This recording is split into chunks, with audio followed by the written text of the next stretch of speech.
नमस्ते भैया बहनी चाची माई लोगन। आज मैं एक गाली गीत लेके आई हूँ पंडित को लगाई के। आप लोगन को अच्छा लगे तो लाइक करना। हे हो पंडित जी के जोरू की कमाल कैले बा। हे हो पंडित जी के जोरू की कमाल कैले बा।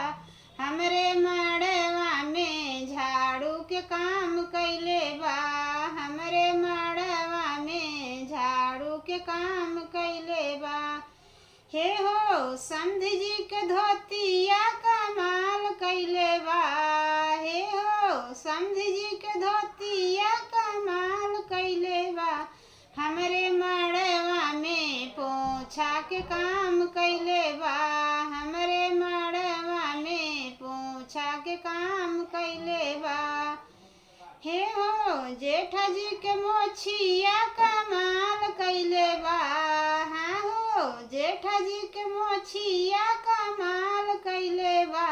हमरे मड़वा में पंखा के काम कैले बा। हमरे मड़वा में पंखा के काम कैले बा। हाँ हो अगुआ जी के बेटवा कमाल कैले बा। हाँ हो अगुआ जी के बेटवा कमाल कैले बा। हमरे मड़वा में बाजा के काम कैले बा।